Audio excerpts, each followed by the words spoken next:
KPCC ಅಧ್ಯಕ್ಷರು ಆಗಿರುವ ಉಪಮುಖ್ಯಮಂತ್ರಿ ಡಿಕೆ ಶಿವಕುಮಾರ್ ನಿನ್ನೆ ಕಾಂಗ್ರೆಸ್ ಹಿರಿಯ ನಾಯಕರ ಸಭೆ ನಡೆಸಿದರು. ಈ ವೇಳೆ ಗಾಂಧಿ ಭಾರತ ಕಾರ್ಯಕ್ರಮದ ಅಂಗವಾಗಿ ಇದೇ 21ರಂದು ನಡೆಯಲಿರುವ ಜೈ ಬಾಪು, ಜೈ ಭೀಮ್, ಜೈ ಸಂವಿಧಾನ ಸಮಾವೇಶ ಹಾಗೂ 100 ಕಾಂಗ್ರೆಸ್ ಕಚೇರಿ ನಿರ್ಮಾಣದ ಬಗ್ಗೆ ಚರ್ಚೆ ನಡೆಯಿತು.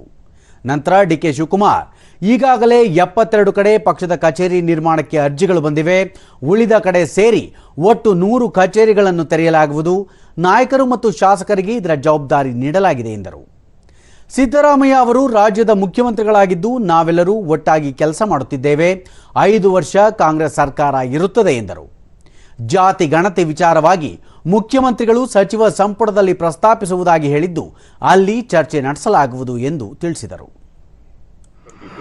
ಏನು 27ನೇ ತಾರೀಕು ನಡೆಯಬೇಕಾದ್ರು ನಿಂತು ಅದು 21ನೇ ತಾರೀಕಿಗೆ ನಿಗದಿಯಾಗಿದೆ.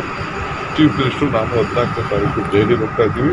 15ನೇ ತಾರೀಕು ಹೊಸ ಕಾಂಗ್ರೆಸ್ ಕಚೇರಿ ಉದ್ಘಾಟನೆ ದೆಹಲಿಯಲ್ಲಿ ಆಗ್ತಾ ಇದೆ. ದಯವಿಟ್ಟು ನಮ್ಮ ಸರ್ಕಾರದ ವಿಚಾರದಲ್ಲಿ ಯಾರೂ ತಮ್ಮ ಯಾವ ಹೇಳಿಕೆನೂ ಬೇಡ. ನಮ್ಮ ಸರ್ಕಾರ ಸುಭದ್ರವಾಗಿ ನಡೀತದೆ. ರಾಜ್ಯದ ಮುಖ್ಯಮಂತ್ರಿ ಸಿದ್ದರಾಮಯ್ಯನವರು ಕೆಲಸ ಮಾಡ್ತಾ ಇದ್ದಾರೆ. ಅವ್ರ ನೇತೃತ್ವದಲ್ಲಿ ನಾವೆಲ್ಲ ವಸೂಲು ಮಾಡ್ತಾ ಇದ್ದೀವಿ. ಯಾರ ಭವಿಷ್ಯನೂ ನುಡಿಯುವಂಥದ್ದು ಅವಶ್ಯಕತೆ ಇಲ್ಲ ಅಂತ ನಾನು ಪ್ರಾರ್ಥನೆ ಮಾಡ್ತೀನಿ. ಯಾವ ಸಭೆನೂ ನಾವು ಮಾಡೋದಿಲ್ಲ, ಸಭೆ ಅವಶ್ಯಕತೆ ಇಲ್ಲ.